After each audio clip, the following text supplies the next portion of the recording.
Bien, veamos este segundo ejercicio, entonces, que lo que nos pide es verificar a la estructura según dos teorías, la de Tresca y la de von Mises, ¿sí? Nos pide calcular el tensor de tensión y el tensor de deformación en el punto más solicitado, y en esos puntos calcular las direcciones principales, y además nos pide dibujar la circunferencia de Mond para ese punto.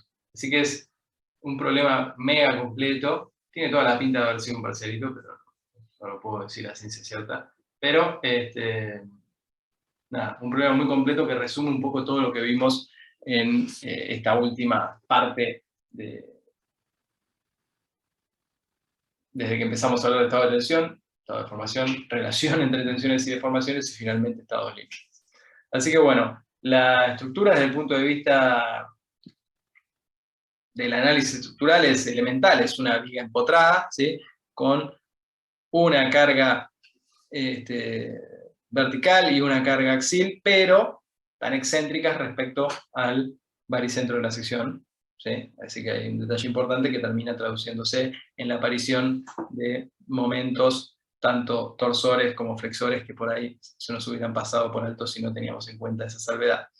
Las cargas P son de 60 kN, el material tiene un módulo de elasticidad de 21.000 kN por centímetro cuadrado, la tensión de fluencia es 24 kN por centímetro cuadrado, y fíjense, me están pidiendo también relaciones entre tensiones y deformaciones, o me piden el tensor de deformaciones, así que yo necesito también conocer no solo el módulo de elasticidad del material, sino también algún parámetro más de los tres que lo definen. En este caso el dato es el coeficiente de Poisson, 0,25. Recuerden que si yo conozco E y conozco mu, puedo sacar también G. G era el módulo de elasticidad transversal, ¿sí? De los tres parámetros que definen un material isótropo, solo necesito conocer dos, el tercero sale a partir de ellos. Y bueno, la luz de la viga tiene 1,5 metros y con eso tenemos todos los datos necesarios. El perfil es un IPv300. Bueno, avancemos entonces. Ahí están los datos del perfil, directamente los sacamos de tabla, tenemos el área, tenemos los momentos de inercia, tenemos el módulo de torsión, ¿sí? Y tenemos también los espesores que necesitamos. En este caso 1,9 centímetros tiene el ala y 1,1 centímetros tiene el alma. Y las cargas están excéntricas, entonces 3 centímetros respecto al baricentro. 3 centímetros en I, ¿sí? O sea, 3 centímetros de distancia respecto al eje Z. Bueno, lo primero en este caso es dibujar los diagramas de características, aunque en este caso es evidente que la peor sección es la del empotramiento, pero viene bien. El esfuerzo normal, en este caso, va a ser un esfuerzo normal positivo y de valor igual a P. En este caso P era 60, así que tenemos una tracción de 60 kN constante en toda la barra. Corte en Z va a ser también constante, de valor igual a P.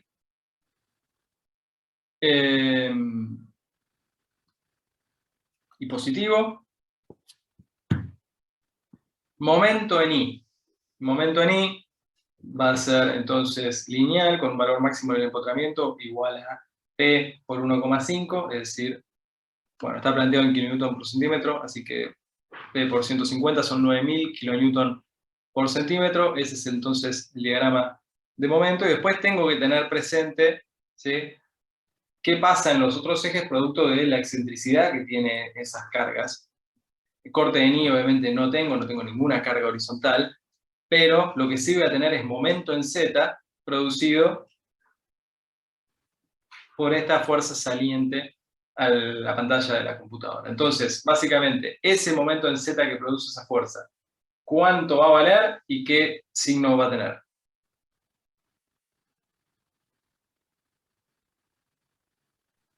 Va a valer 180 kN por centímetro positivo. 180 kN por centímetro positivo, sí, efectivamente, y es constante porque el corte es nulo, entonces no hay variación del momento en Z, y voy a tener momento torsor en este caso. Y porque está Sí. aplicada fuera del centro de corte. Bien, y ese momento torsor que voy a tener, ¿cómo va a ser? ¿Qué signo va a tener y qué valor va a tener?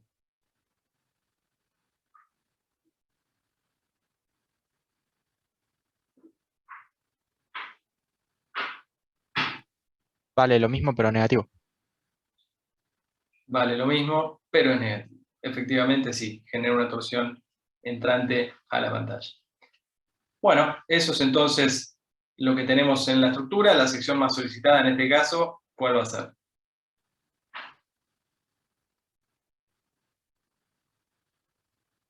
El empotramiento. La del empotramiento, porque es la que mayor momento en I tiene. En todas las demás solicitaciones, todas las secciones están igualmente afectadas. Así que la única que voy a analizar es la del empotramiento. Entonces vayamos a dibujar los diagramas de tensiones sobre esa sección particularmente. Las solicitaciones están resumidas acá: un esfuerzo normal de 60, un momento en I de 9.000 kN/cm, un momento en Z de 180 kN/cm, y los datos del perfil. Entonces, pasamos bien rápido con esto. Las tensiones debido al esfuerzo normal, sabemos, son constantes, ¿sí? Las obtengo directamente dividiendo a N por el área. 0,4 kN/cm² es el valor de tensión.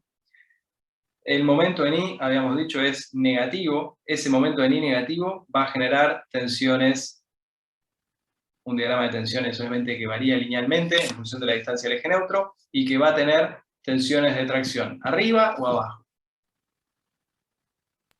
Arriba. Arriba, ¿sí?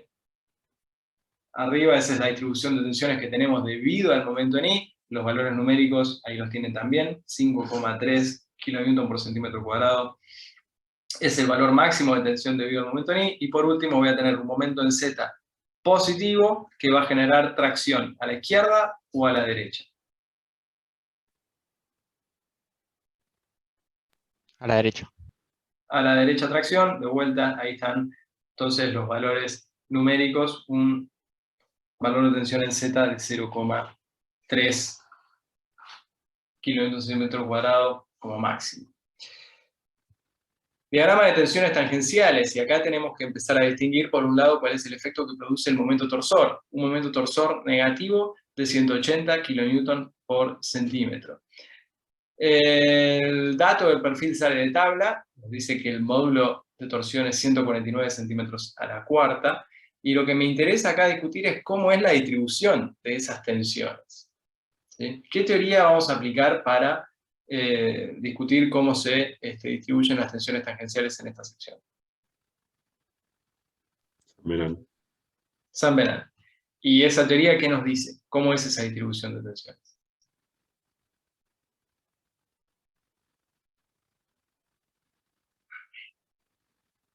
Como lineal espesor, no sé cómo decirlo. Lineal, ¿sí? Una variación lineal de este tipo. En cada rectangulito que yo tenga, voy a tener una distribución lineal de tensiones que va a seguir, obviamente, el sentido de nuestro momento torsor dato. Bueno, eso se me fue.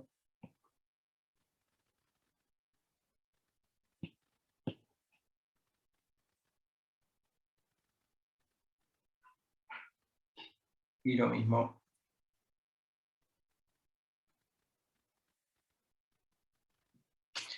Bien, y esos valores numéricamente, ¿cómo los calculábamos?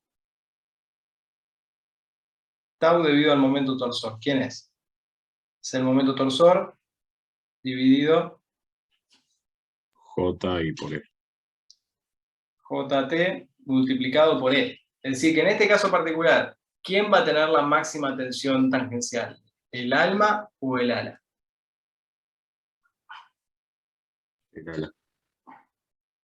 El ala, ¿sí? La de mayor espesor. Bueno, acá tenemos entonces ese resumen. Vamos a borrar esto, ahí está. Selección abierta, calculamos las tensiones por San Bernard, sabemos que son directamente proporcionales al espesor, así que básicamente lo que tenemos son esos valores de tensiones tangenciales máximos. Tensiones tangenciales máximos. A diferencia de Brett, donde esos valores de tensiones que calculamos son los mismos en todos los puntos de un determinado cortecito, acá no, acá lo que estamos obteniendo son las máximas, y lo que sabemos es que hay una variación lineal de ese diagrama de tensiones, lo cual en este caso nos da 2,3 kN/cm² y 1,3 kN/cm² en el alma. Y lo que nos falta para completar son los diagramas de tensiones tangenciales debidas al corte en Z, que es el único corte que teníamos. En este caso tenemos un corte en Z positivo, lo cual se traduce en un corte hacia abajo. Y como siempre, mi sugerencia es primero dibujar el flujo de tensiones y la forma de los diagramas y después hacer los cálculos. Entonces, en este caso, ¿cómo es el flujo de tensiones para un perfil doble T? Debiéramos saberlo ya casi de memoria.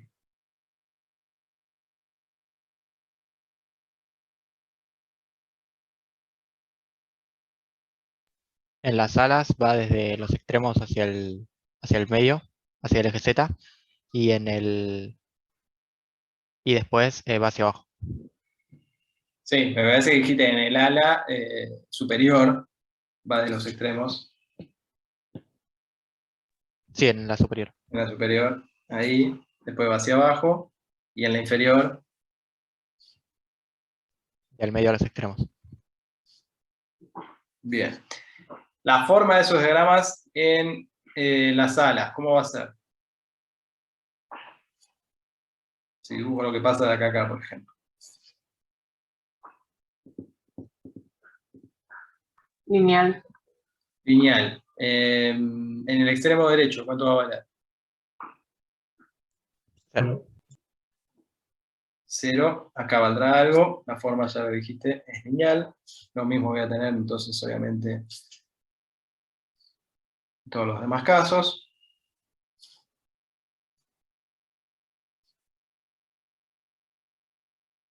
¿Y qué pasa en el alma? ¿Qué forma va a tener el diagrama? Parabólico. Cuadrática. Parabólico, cuadrático, está muy bien.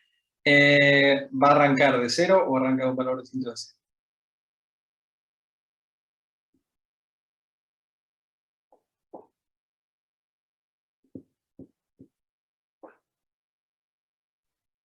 Distinto. Distinto de 0. Por simetría lo mismo va a valer acá, y después ya lo dijeron, varía de forma cuadrática, con un valor de tensión tangencial máximo que tendrá que estar en coincidencia con el eje neutro. Así que para completar estos diagramas de forma numérica, yo necesito solo 3 valores. A este que está acá, que voy a llamar tau 1, lo voy a dibujar en verde, ese. Este otro que está acá, que voy a llamar tau 2, y a este otro que está acá, que voy a llamar tau 3, que ya sé que va a ser el máximo, ¿sí? Así que esos valores los obtengo directamente por Jurafsky.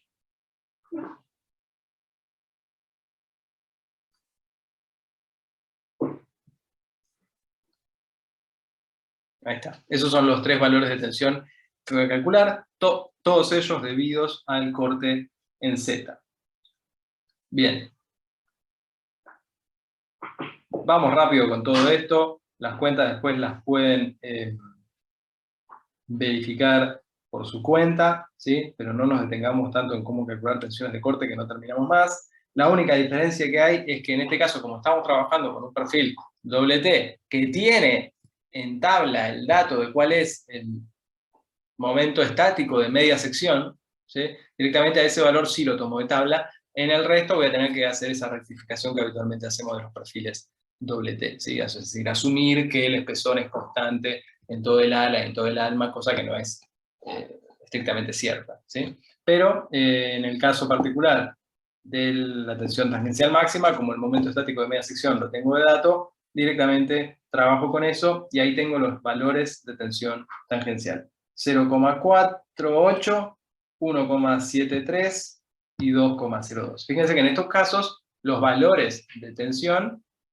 ya no son tan chiquititos en comparación a la tensión debida a la torsión, ¿sí? Son bastante comparables en este caso particular, a diferencia de lo que ocurría en el ejercicio anterior. Así que eso depende un poco de la geometría, pero fundamentalmente depende de cuáles son las cargas. Y en este caso tenemos un corte importante y una torsión chiquitita, así que a pesar de ser un perfil de alas abiertas, un perfil abierto, perdón, nada, los valores de tensión resultan comparables. Eso puede ir variando caso a caso. Y finalmente acá tenemos el resumen de todas las tensiones, ¿sí? Que afectan a esta sección, y por lo tanto lo que tenemos que identificar ahora es cuáles son los puntos críticos a estudiar según las teorías que nos pidieron, que eran von Mises y Tresca. Así que bueno, ahora abro la discusión hacia ustedes, esto es lo que más me interesa. ¿Cuáles son los puntos que analizarían?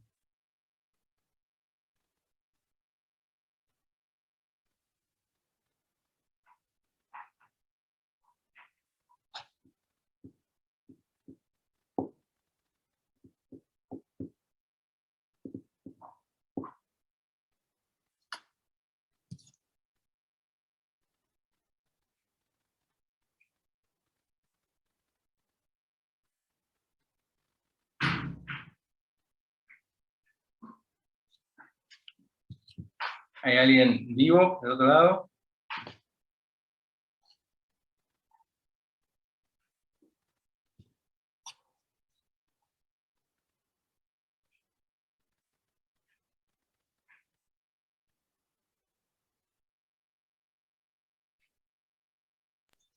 Yo... Podría ser. habla, Perdón, habla, habla. Bueno, yo analizaría te lo marco porque no sé cómo explicártelo. Dale. No me deja marcar. Bueno, No sé por qué. sobre el ala de arriba a la derecha, el punto más a la izquierda y más abajo.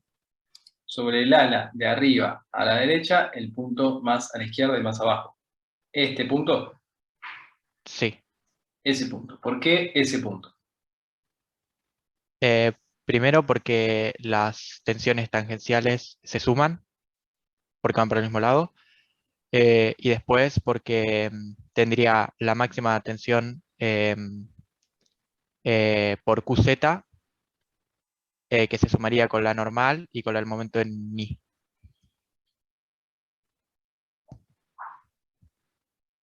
Bien, entonces, es un punto en el cual vamos a usar la palabra sumar para lo que se puede sumar directamente de forma algebraica, y tratemos de buscarle una vuelta para decir que además tengo, porque no se suman tensiones normales con tangenciales, ¿sí? Solo para hacer énfasis en eso, pero básicamente si me decís, la tensión tangencial, en este caso son tensiones tangenciales XY, ¿no? Tienen dirección horizontal. La tensión tangencial del corte, que vendría a ser en este caso tau 1, la que llamé tau 1 por QZ, se suma con la tensión tangencial del momento torsor. Hasta ahí estamos de acuerdo, ¿sí? Sí. Y por otro lado, es decir, ese valor de 0,48, este que está acá, se suma con 2,29. Y además tengo tensiones normales, en las cuales voy a tener siempre la tensión normal debido al esfuerzo axial. Voy a tener una parte importante de la tensión normal debido al momento en I. No voy a tener este valor de 5,3, pero voy a tener un valor no muy chiquitito, porque el espesor, no mucho menor, digo, porque el espesor es solo de 2 centímetros, y después, bueno, voy a tener prácticamente nula tensión normal debido al momento de Z. Es un punto que podría analizarse, sí, no lo descarto para nada. Tiene una contribución importante de tensiones tangenciales y tiene una contribución importante de tensiones normales. ¿Algún otro punto? También podría ser ya como dando la vueltita en el alma, porque ahí también se suma las del corte, que ya es más grande que la anterior, con las del torsor, y también tendría partes positivas de la sigma. Decís este punto que está acá. Ese, Claro. inmediatamente al lado, pero apoyado en el alma. Y es verdad, ese punto, fíjate, a ver, en comparación al punto que planteamos antes, tiene entonces un valor de tensión debido al momento torsor un poco menor, ¿sí? Lo que es referido a la torsión es un poco menor, porque es justamente la parte más delgada, y entonces toma menos torsión, pero lo que es referido al corte es mucho mayor. Estamos hablando de 1,7 contra 0,48. Y todo lo que es tensiones normales son iguales, porque esos dos puntos en realidad son casi el mismo, ¿sí? Así que no hay diferencia en lo que es la tensión normal. Así que puede ser que ese punto naranja sea un poquito más crítico que el punto verde, pero por el hecho de que la diferencia de tensiones tangenciales es un poquito mayor. Es decir, si yo sumo las tensiones tangenciales en el punto verde y sumo las tensiones tangenciales en el punto naranja, creo que me va a ganar el punto naranja, y lo que está referido al esfuerzo a las tensiones normales son iguales en los dos puntos. ¿Me siguieron? ¿Hace falta que lo escriba? O más o menos estamos. Pero bueno, son dos puntos que es verdad, son dos puntos a analizar.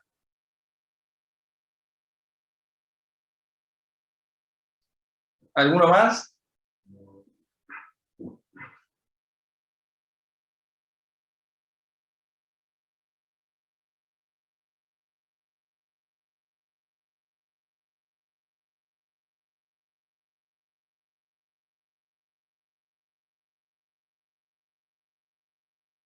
Bueno, los noto muy fanatizados con las tensiones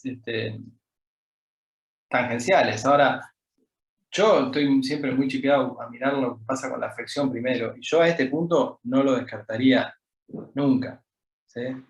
Difícil que lo descarte. Es un punto que tiene, donde se suman, donde las tensiones normales son máximas, no hay ninguna duda que ahí es el punto de tensiones normales máximas. De hecho, si a este problema lo hubiésemos planteado en el TP3, hubieran verificado ese punto rojo que estoy dibujando ahí, ¿no? Es donde se suman las tensiones normales debido al esfuerzo axil, con las tensiones normales máximas debido al momento en I, con las tensiones normales máximas debido al momento en Z.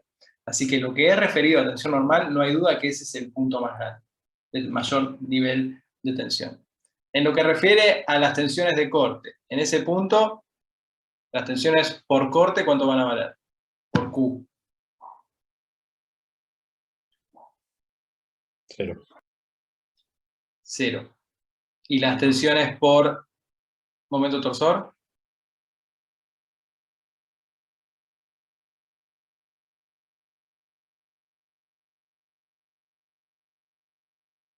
0 también.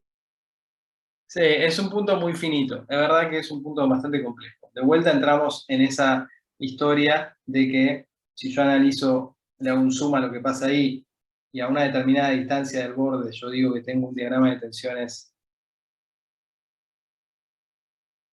que es así, por torsión, esto es tau por mt, es cierto que si yo analizo lo que pasa acá, ahí debiera ser 0. Ahora, si yo ya me muevo muy poco hacia la izquierda, ya no son 0 y ya se empiezan a aparecer ese diagrama. Y las tensiones normales son casi idénticas. Así que en ese caso no está mal si yo digo que las tensiones tangenciales en ese punto rojo que está ahí arriba son las que calculé por torsión. No está mal si lo digo, porque efectivamente si yo ya me empiezo a mover un poquitito y me salgo de la fibra extrema que tiene en uno de los lados una cara libre,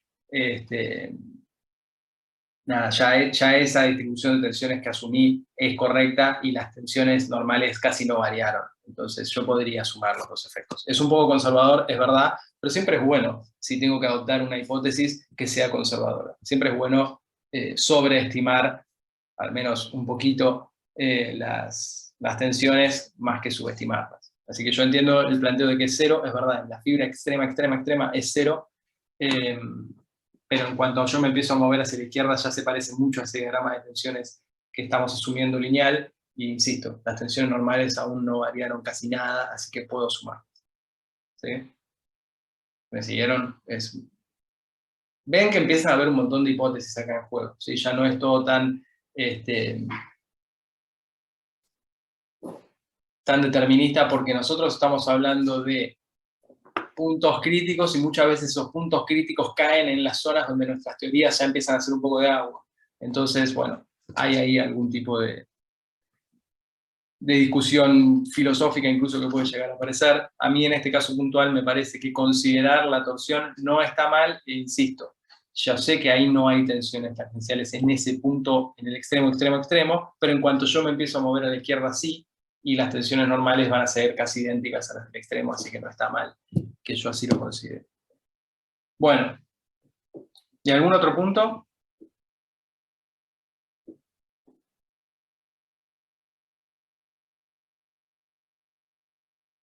Por ahí donde es máxima la tangencial, pero bueno, creo que No, pero está sé si bien. va a aportar. Planteémoslo, ¿por qué? Porque en este caso, la tensión de tangencial debido al corte no es tan chiquitita como la del problema anterior. Fíjate que tiene un valor máximo de 2, contra tensiones normales que están en 5. Antes me estaba dando ese valor, creo que era 0,2, contra tensiones normales de 8. Es decir, una diferencia enorme. Acá ya no hay una diferencia tan grande, entonces por ahí valga la pena también considerar, vamos a dibujarlo en negro, se me fue, este último punto acá, donde tengo la tensión tangencial máxima. Y puse ese punto, el de la derecha y no el de la izquierda, porque en ese punto de la derecha es donde se me suma la torsión con el corte. En el lado izquierdo del alma, la tensión tangencial debido al corte y la tensión tangencial debido a la torsión tienen signo contrario. Entonces ahí se restan, se cancelan. ¿Sí? A la derecha se suman, eso lo ven todos. Por eso es importante dibujar los flujos y dibujar bien los diagramas correspondientes. Bueno, ¿me siguieron hasta acá? Sí. Bueno, teniendo en cuenta todo esto, vamos a trabajar con 3 puntos nada más. En lo que sigue en las filminas, después yo les dejo esto, siempre ustedes pueden verificar por su cuenta qué pasaría en otro lado. Pero vamos a definir a este punto como el punto A. De los 2 puntos que están en esa esquina, en el encuentro entre el ala y el alma, nos vamos a quedar con el naranja. ¿Sí? Nos vamos a quedar con el naranja. Estaba bien la propuesta inicial, no me acuerdo si era de Juan, del punto verde, pero si lo analizamos un poquito en detalle, vamos a ver que la suma de las tensiones tangenciales en B es un poquito más grande que la suma de tensiones tangenciales en el punto verde original, ¿sí? Y las normales son idénticas, así que después lo pueden verificar por su cuenta. Y por último, C lo vamos a tener en cuenta también en este caso, porque habíamos visto que las tensiones tangenciales debidas al corte ya tienen un valor considerable, particularmente en comparación a las bajas tensiones normales que hay debidas a la flexión. Entonces nos quedamos con esos 3 puntos. Y los verificamos, ¿sí? Esos 3 puntos A, B y C. En A habíamos dicho, tenemos la suma de la tensión normal debido al esfuerzo axil, con la tensión normal máxima debido al momento en I, con la tensión normal máxima debido al momento en Z. Eso nos da 6,082 kN por centímetro cuadrado, y vamos a considerar que a pesar de ser una esquina, ahí tenemos también la tensión tangencial debida al momento torsor. Si queda alguna duda de por qué la considero, lo discutimos, ¿sí? Bueno, en B, ¿qué tenemos? En B tenemos la tensión normal debido al esfuerzo axil, esa está siempre. Un valor de tensión normal debido al momento en I, que no es exactamente el máximo, por eso aparece ese prima ahí, sino que lo saco por relación de triángulos. Un valor muy chiquitito, casi despreciable, le diría, de tensión normal debido al momento en Z. De vuelta lo puedo sacar por relación de triángulos.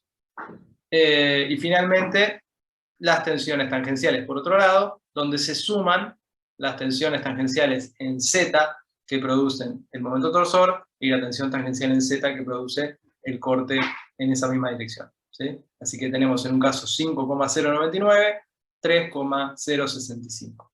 Fíjense qué comparables son para este problema las tensiones normales con las tensiones tangenciales.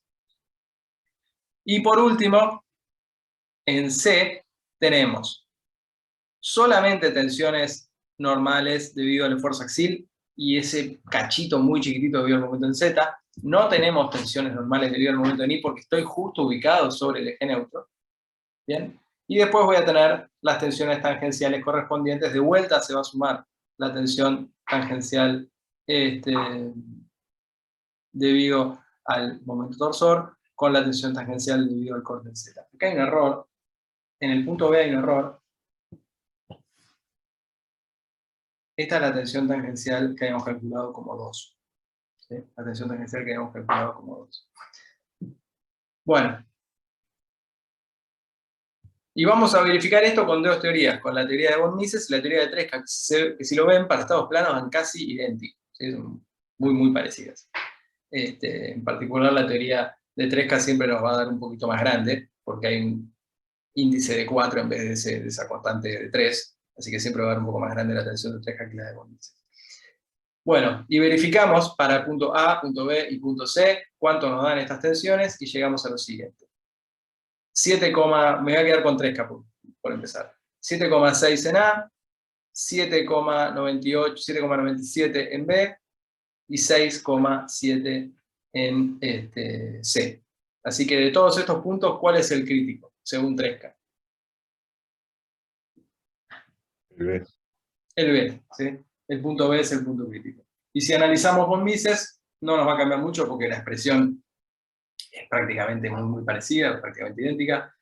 7,26 en el punto A, 7,36 en el punto B, 5,8, ya bastante más chico, en el punto C. Es decir que para las dos teorías, el punto crítico de esta estructura es, en el empotramiento, ese punto que llamé B. Ese es el punto crítico del sistema o de la estructura según estas teorías. ¿Bien? Y ahí termina esa primera parte de verificar para estas teorías. Yo sé que son las 11, si me dan un cachito más, los cerramos, así ya le damos corte a estados límites y no tenemos que arrancar de vuelta con esto. ¿Sí? ¿Me siguieron hasta acá? ¿Estamos bien? Sí. Bueno. Sí, sí. Muy bien. Bueno, después nos pedía calcular el tensor de tensiones, calcular el tensor de deformaciones y las direcciones principales. Así que con esto le vamos a dar un poquito un cierre a todos estos temas que estuvimos viendo estas últimas 2 semanas, estas 3 semanas.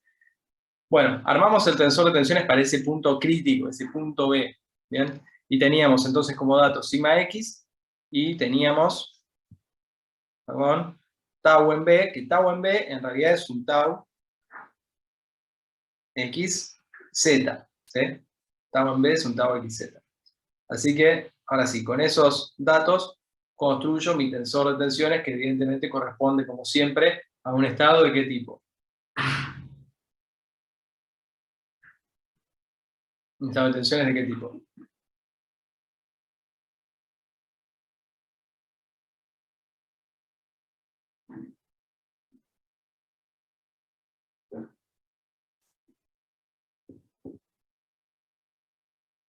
Bueno, un estado doble, ¿sí? Pues repásenlo, pero siempre nos va a terminar dando un estado doble para las barras que nosotros habitualmente analizamos, ¿sí? Así que ese es el tensor de tensiones correspondiente al punto B. La determinación de las tensiones principales para este tensor, como es un estado doble, podemos utilizar estas fórmulas, ¿sí? Ustedes las habrán visto en la teoría, o tal vez repasado la clase pasada, si no, se las guardan, ¿sí? Son fórmulas que permiten calcular muy rápido para estados dobles los valores de tensión principal, ¿sí? Es eso que tenemos ahí, así que básicamente nos da una tensión principal de 6,5 positiva y una segunda tensión principal de menos 1,437. Sigma 2, ¿cuánto va a valer?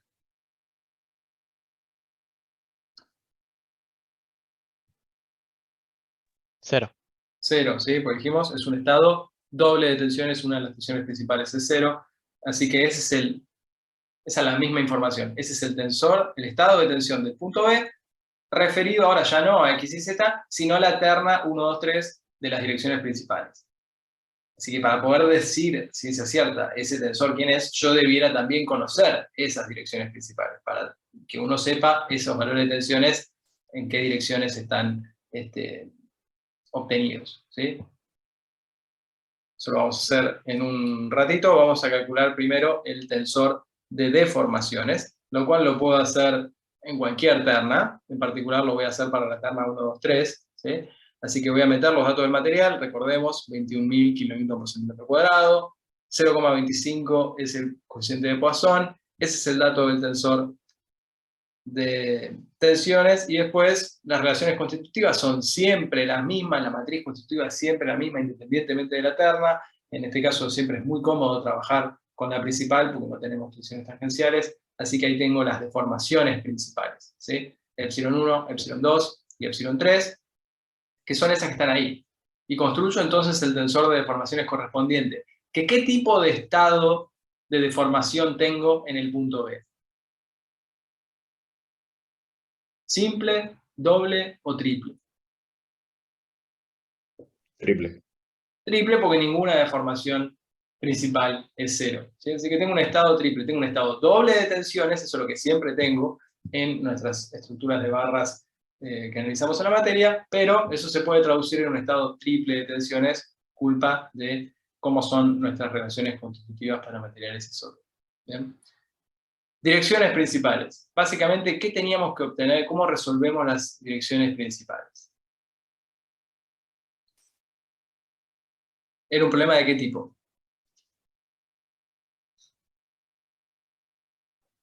Las tensiones principales del tensor de tensiones eran los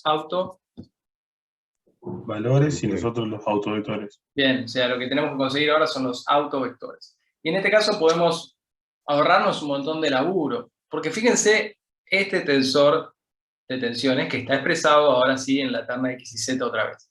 ¿Sí? En la terna X y Z otra vez. Y yo les había dicho, porque me cansé de esperar la respuesta, que esto es un estado doble. Y lo podíamos ver no solo con las tensiones principales, donde vemos que sigma 2 es igual a 0, sino que lo podíamos ver en este tensor también. ¿Por qué? Porque las tensiones tangenciales, hay algunas tensiones tangenciales que son nulas. En particular, las tensiones tangenciales, ¿de qué plano? Del I. Del I. Todo lo que tenga I es 0. ¿Y eso qué quiere decir? Que I es ¿qué? Dirección principal. I es una dirección principal. Entonces, la dirección principal asociado a sigma 2 igual a 0, fíjense, sigma I también es igual a 0. La dirección principal asociada a sigma 2, o la dirección principal 2, es la dirección del eje Y. ¿Cómo escribo la dirección del eje Y en un versor referido a X y Z? 0, 1, 0.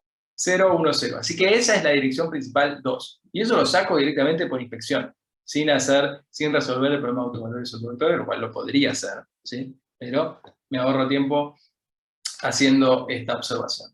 Y después vamos a obtener la dirección principal, asociada a alguna de las otras tensiones. Supónganse que lo hacemos asociado a sigma 1. ¿Cómo procedo? ¿Cómo procedo para obtener la dirección principal? ¿Qué tenía que hacer? Hace el autoespacio, o sea, del A menos lambda I, reemplazas por la tensión principal y buscas el nulo de ese espacio. Sí, pero al lambda es un escalar, así que ¿dónde lo meto nada más? Esa resta, donde voy a decir la matriz A, le resto... lambda I, por I te referís a la matriz de identidad, ¿no? Claro, claro. Sí. O sea que básicamente metemos sigma 1 en la diagonal, solamente en la diagonal, que es eso que está acá. Así que tenemos entonces al tensor de tensiones tal cual lo teníamos, pero en la diagonal le restamos 6,536, que es justamente esa tensión principal 1. Y después voy a despejar quién es esos BX1, BI1 y BZ1 que satisfacen esa igualdad. ¿Bien? Así que en particular podemos obtener algo así. Y finalmente tenemos una dirección planteada en esos términos. Recordemos solamente que nosotros a la dirección la tenemos que describir en términos de un versor, es decir, un vector de norma 1. Así que lo único que hago es normalizarlo y finalmente despejo la dirección principal 1, la dirección principal asociada a la tensión sigma 1. ¿Y qué me falta? Me falta la dirección asociada a 3. ¿Qué puedo hacer? Puedes hacer lo mismo, o como es una matriz simétrica con 3 autovalores distintos, los vectores van a ser todos ortogonales entre ellos, los autovectores. Y haces el producto vectorial. Sí, puedo hacer el mismo procedimiento, pero en vez de restar con 6,536, restarle menos 1,437 y obtener un vector, un versor, o puedo hacer el producto vectorial de los dos versores que ya tengo y de esa manera tener el versor 3. Ahí hay se chispoteó un 1, pero bueno, ahí estamos, ¿sí? Finalmente llegamos a esto que está acá. Esto está mal. Bueno, ahí tenemos entonces las 3 direcciones principales. Y lo último que nos pedía el ejercicio, y ya termino, es la circunferencia de Mohr, es decir, representar el estado tensional del punto B en una circunferencia de Mohr. Y la gracia en estos casos es nosotros podemos, habíamos visto la circunferencia, construirla a partir de las tensiones referidas a las direcciones principales, o sea, las tensiones principales, o construir la circunferencia a partir de las tensiones referidas a X y Z. Y la gracia en general es hacer esto último, porque la circunferencia de Moore me permite rápidamente obtener cuáles son esas tensiones principales y cuáles son las direcciones principales asociadas, siendo a priori ellas desconocidas. Entonces vamos a construir la circunferencia no a partir de que sabemos quién es sigma 1 y quién es sigma 3, sino a partir de los datos de sigma x y de tau xy que teníamos originalmente. Bien. Entonces esa es la terna que vamos a asumir. Planteamos los ejes, recuerden, el eje horizontal eran las tensiones normales, el eje vertical son las tensiones tangenciales. ¿Y qué es lo primero que tengo que hacer para construir esa circunferencia? Es una especie de receta de cocina que podrían ustedes listarse los pasos, por si les toca. ¿Qué es lo primero que hay que hacer?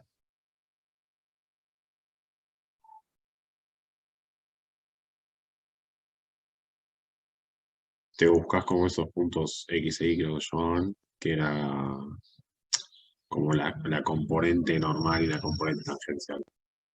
Bien, entonces voy a llevar en el eje sigma el valor de sigma x, ¿sí? Eso es lo primero que hago.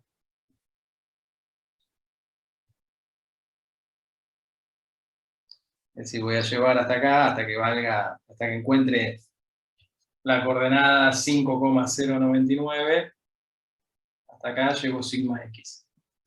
Después voy a llevar en el eje vertical el valor de tensión tangencial que yo tengo, en este caso es 3,065. O sea, estoy graficando las tensiones correspondientes al plano X. Sigma X es lo primero que hice, y después me queda tau XY. Tau XY, ¿lo voy a dibujar hacia arriba o lo voy a dibujar hacia abajo? Hacia arriba, ¿Por qué? porque genera un momento igual al que vos planteaste como positivo. Bien, nosotros dijimos los momentos cuando son horarios, si produce un giro en sentido horario, entonces lo dibujo hacia arriba, eso es lo que voy a hacer, así que después llego hacia arriba y tengo ese primer punto. Ese punto es en la circunferencia de Moore que describe el estado tensional del punto B, ese punto describe las tensiones asociadas al plano X. Y después lo que tengo que hacer es obtener el punto que describe las tensiones asociadas al plano Y. Entonces, en Y, ¿qué tengo? ¿Cuánto vale sigma? 0. 0. Así que sigma vale 0, directamente me planto acá. Y después voy a llevar el valor de tensión tangencial, o sea, hacia arriba o hacia abajo, 3,065. En este caso, ¿voy hacia arriba o voy hacia abajo? Hacia abajo. Hacia abajo, porque esa tensión tau xy en el plano Y hace girar al cuadrado diferencial en sentido contrario, al planteado como positivo.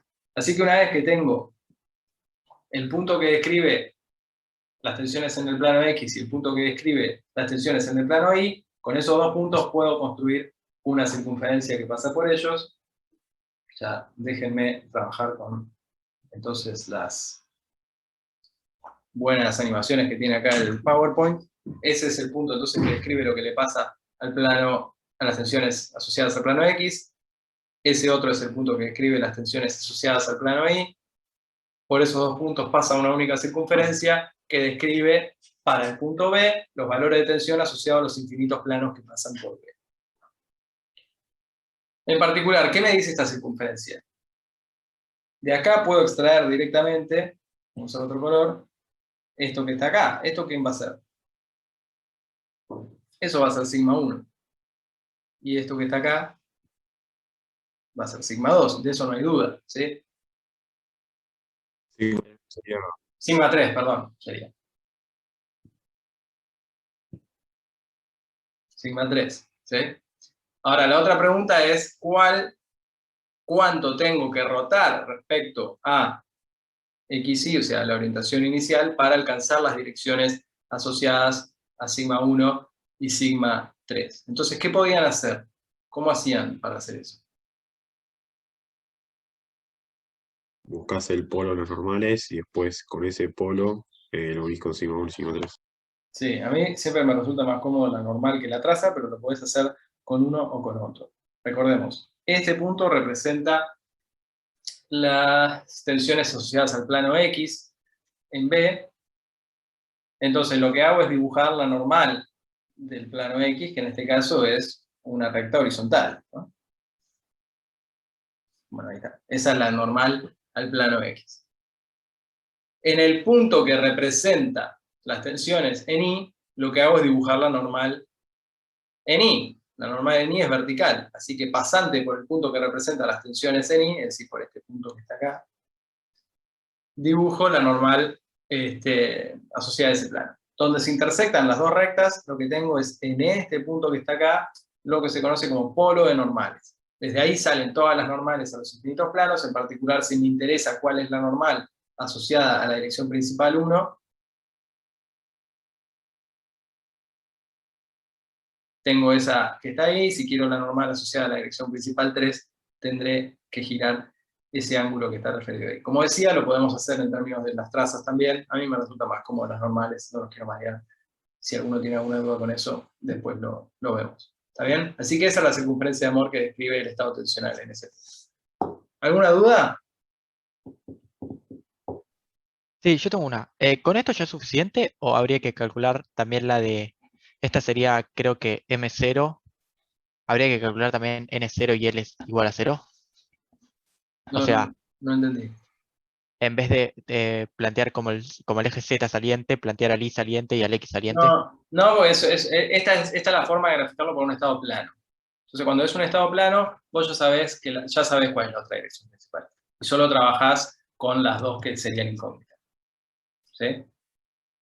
Ok, Existe perfecto. una construcción del círculo de Moore para estados triples, donde en una sola representación a partir de más de una circunferencia, ¿sí?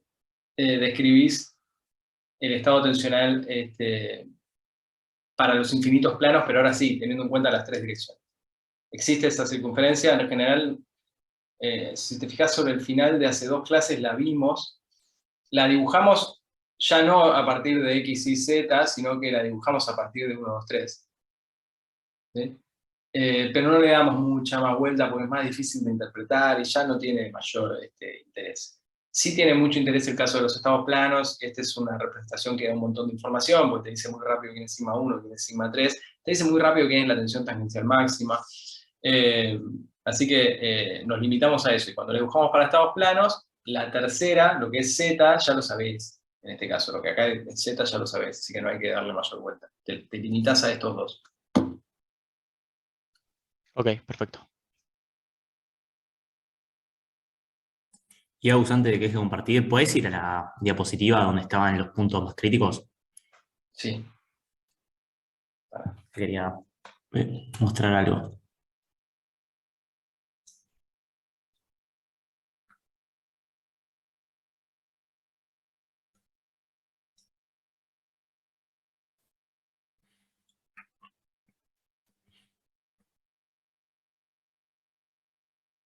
Es para que vean básicamente que es re difícil elegir el punto más crítico porque en esta diapositiva, si se pone a calcularlo, no está elegido el punto más crítico. El punto más crítico es, no sé si lo puede dibujar, en el ala izquierda arriba, pegado, o sea, ala superior izquierda, pegado al alma arriba. No sé si se entendió. Arriba de ese. Ese punto, si lo calculan arriba de ese va a ser el que les da... yo lo habíamos hecho cuando yo la cursé mi cuatri, es el que le va a dar mayor tensión de 3 que von Mises, para que vean que no es muy fácil elegir, y mientras ustedes, si hay varios posibles, elijan uno que tenga más o menos sentido, está bien. El problema es que no elijan uno que no tiene nada que ver. Pero bueno, es difícil elegir porque hay muchas chances, y en este caso, fíjense que nosotros elegimos 3 que nos parecían los más lógicos y nadie pensó en el punto D, y si hacen las cuentas de ese punto les va a dar que es el más solicitado. Así que nada, para que vean que hasta nosotros haciendo esta diapositiva nos podemos equivocar eligiendo el punto. Es bastante complicado. Sí, lo importante es establecer una buena discusión, una buena justificación de por qué analizan ese punto, que puede ser Fíjense que además la diferencia entre estos puntos es muy chiquitita al final, 7,9, 7,6, puede haber uno que dé 8,1, no sé, mucho más grande que ese no va a dar. Lo importante es no comerse un punto que sea una diferencia muy significativa respecto a los demás. Si no comerse un punto que sea mucho más solicitado que el que ustedes hayan considerado. Pero si establece una buena discusión respecto a por qué toman uno o toman dos, me parece que ya es suficiente para ver que se entienden los conceptos generales. ¿Estamos?